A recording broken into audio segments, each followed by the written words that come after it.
Good morning, ladies and gentlemen.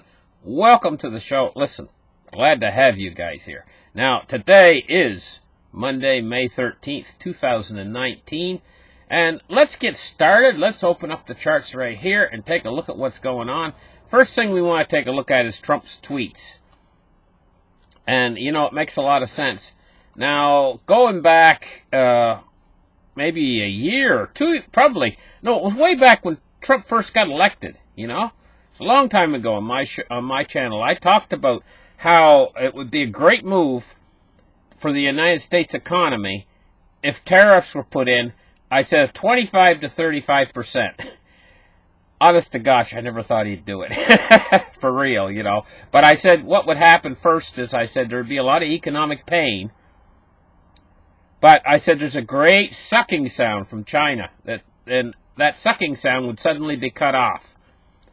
And I said there'd be a great amount of pain, but ultimately, in the end, the United States economy would do much better as a result, because jobs would start to come back to America.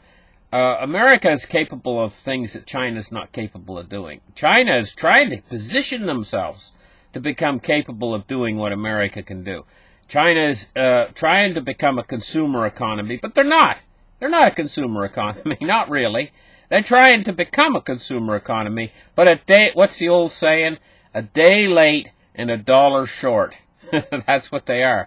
But America now, America's a consumer economy, and they're also an industrial economy that can produce their own goods. And so they got it all, you know. And Trump, if you read his tweet here, he says, we are right where we want to be with China. You know? In other words, he's positioning himself. He says, remember, they broke the deal with us, tried to renegotiate, but we will be taking in tens of billions of dollars in tariffs from China. Buyers of products can make it themselves in the United States. Ideal. Or buy it from non-tariffed countries. It says, we will then spend, match or better, the money that China may no longer be spending with our great patriot farmers in agriculture, which is a small percentage of total tariffs received, and distribute food to starving people in nations around the world. And he says, great. You know? So, Donald Trump right now, in this trade war, he's not sweating it. China right now is, believe me, they are sweating it. They're probably sitting around a table right now trying to talk about what they can do. You know, and it's probably quite a nervous conversation. Donald Trump, he's like, no sweat, no sweat. We'll just make all these same products China's making. We'll make them a lot better right in the United States of America. You know, China's basically been cut off from the money stream that's built their economy. What do you think's going to happen? Can we say Chinese recession if this continues? So China is probably going to come back to the table at a certain point, but they're not probably at a certain point, they're going to be really ready to make a deal by that point. So let's get started with the other parts of the market today.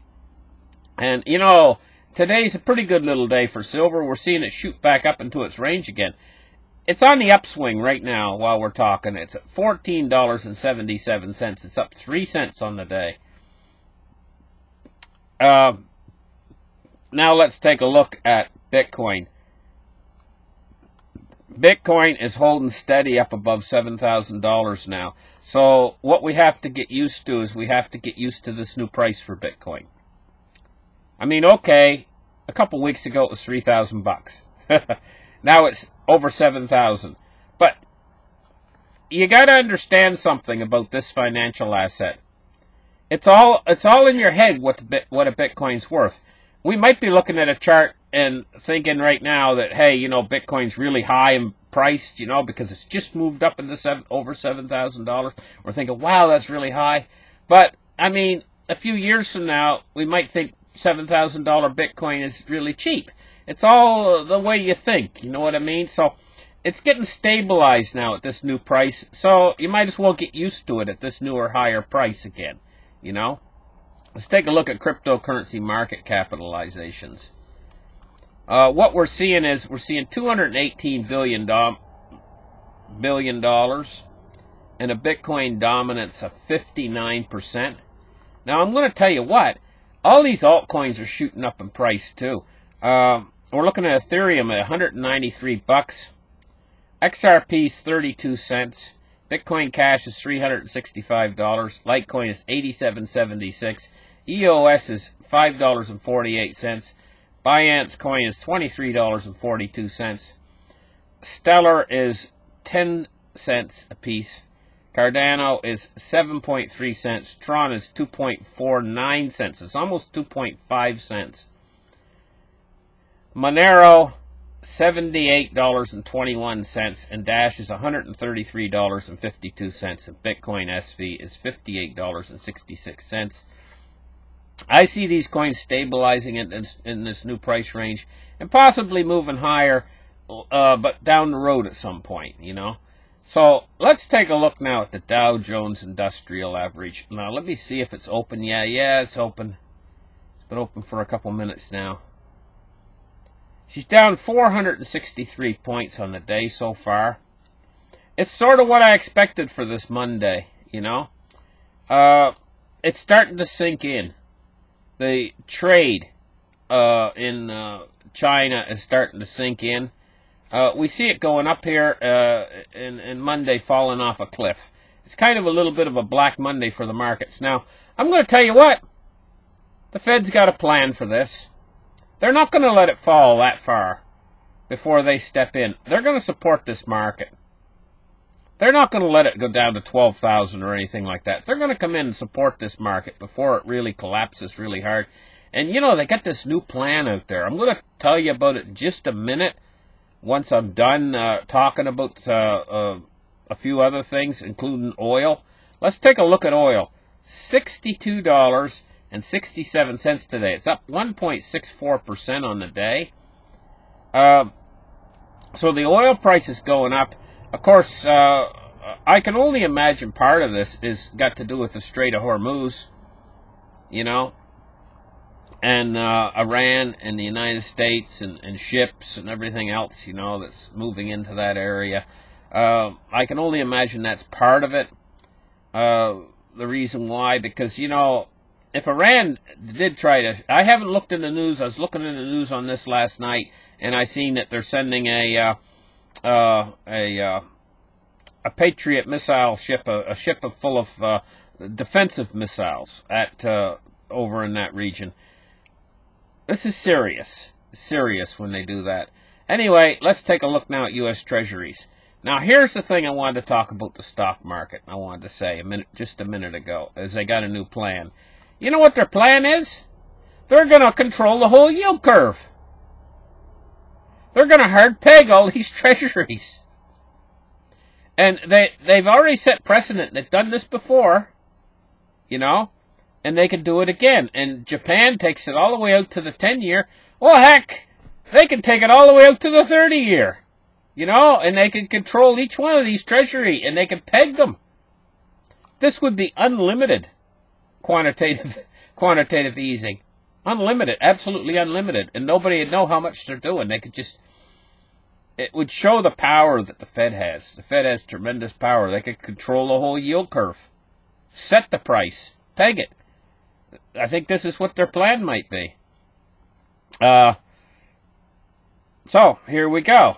You know, we got your falling yield curve all the way across the board, and it's heading more and more toward a total inversion of the yield curve right now at this point. We're looking at the short end of the yield curve being considerably higher than the middle of the yield curve. Look at this, the 3-year, 2.15%, and you can get 2.42% on a 1 month. It's gone crazy. The yield curve inversion's all the way out to the 10-year now, solidly out to the 10-year, and it's pushing for the 30-year. Can you imagine? But the Fed's got a plan. They're just going to control the entire yield curve. You know, what are they going to do? Just make the whole yield curve 0% interest? I have to laugh. I mean, you know, this last time we thought that, what could the Fed do? We're going to have a crisis. We're going to have a crisis. Well, they stepped up to the plate and they did measures we could never imagine. Right? At this point, don't underestimate what they'll do.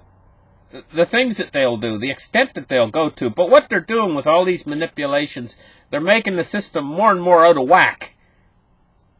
Ultimately, the whole thing is going to just roll over in the end. It's like all these measures of life support. It's basically, it's like a patient in the hospital, and he's had an accident, and he's in critical condition, and he's on a bed, and he's on life support. You know, that's what the economy is like. It's been on life support ever since 2008. And what measures will they go to keep this patient alive, ultimately, when the economy actually died back in 2008? And it's been on life support ever since. Let's take a look at the U.S. dollar index. 97.05. We're seeing weakness in the dollar today. The dollar's moving downwards today. Anyway, listen, thank you guys for listening to this market report. You guys have a really great Monday, and we'll catch you again on Tuesday. Give me a thumbs up, and bye-bye, guys.